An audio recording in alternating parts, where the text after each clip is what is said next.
에서도 가끔씩 설교하는 부분들 중에 하나인데요. 우리 그 불신자들이 들으면 그래요. 아, 이거 인간들의 그냥 이상과 하고 싶은 욕망들을 써는 거 아닙니까? 성경에다가. 내가 지금 힘드니까 눈물 그때다 없을 것이다. 공산주의에서는 뭐 종교를 민중의 아편이다 그러면서 뭐 이렇게 막 몰아내고 그랬죠. 중국에서 막 몰아내고 이랬잖아요. 이 땅에서 너무 힘드니까 그냥 위로하려고 잠시 그 아픔을 잊게 하려고 그렇게 뒤에다가 이거 성경 써놓은 것이 아닙니까? 또 죽음을 누구든지 좋아하지 않아요. 그래서 다시는 사망이 없다. 또 너무나도 애통해하는 그런 역사상으로 하는 순간들, 우리 인생도 이렇게 사실 세계 10위권 안에 있는 이 경제 대국인 우리나라에서 사는 것도 이렇게 애통해하는 것들이 많이 있잖아요. 그렇죠? 그런데 다른 나라에서 어떻겠어요? 정말 애통해하는 것들이 너무 많을 것이에요. 지금 현재도.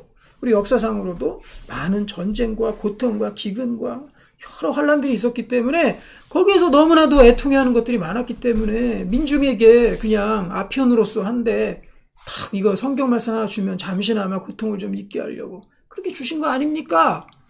곧 가는 것이나 아픈 것이 다시 있지 아니에요. 너무 병 때문에 예수님 그 사복음서에도 예수님 다니실 때 병자들이 그냥 지금과 같은 현대 이 의학에도 병자들 병원 서울에 가보면은 그 입원실이 빈 데가 없어요.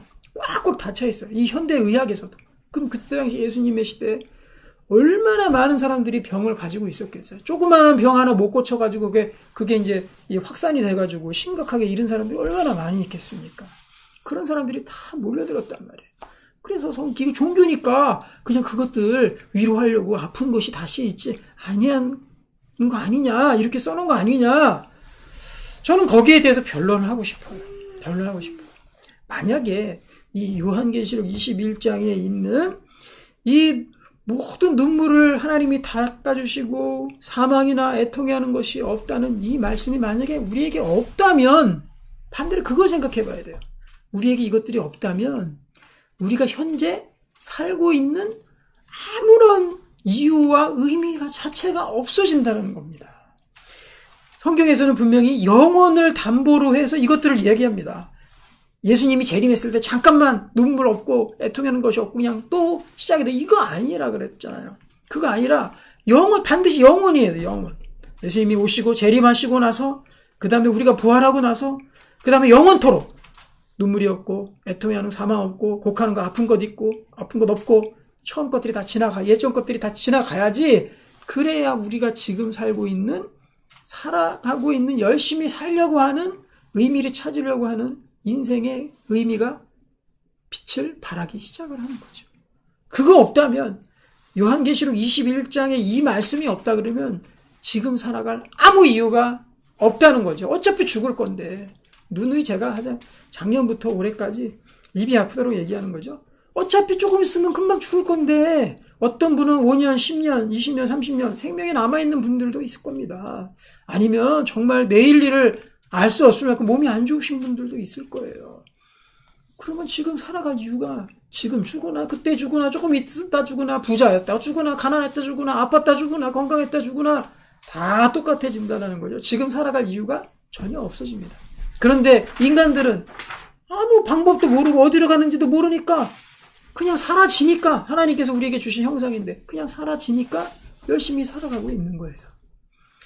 청년들도 마찬가지죠. 청년들 인생길이 많이 남았다고 해서 뭐 다릅니까? 똑같지요. 우리 이태원 참사를 보아도 그렇죠. 전부 다 20대 초반, 10대 후반 이 젊은 청년들이 그냥 노는 중에서 갑자기 죽음이 찾아온 거예요.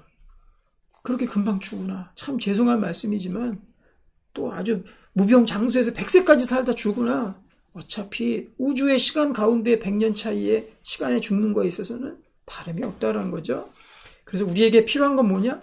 바로 이 요한계시록 21장에 이 새하늘과 새 땅의 말씀이 우리에겐 반드시 그래서 필요한 거예요. 반드시 있어야 우리가 이 땅을 살아가는 이유가 비로소 생긴단 말이에요.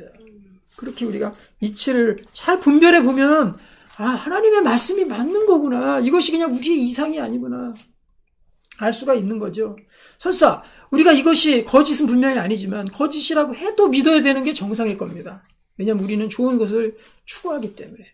제발 있어야 되는데 이게 있어야 눈물 닦고 사망이 없고 애통이 하는 것이 없고 이게 정말 우리 가운데 기다리고 있어야 되는데 라고 우리가 여겨야 되는 게 어쩌면 당연한 거예요. 근데 이 말을 다른 데 가서 하잖아요. 그 욕먹습니다.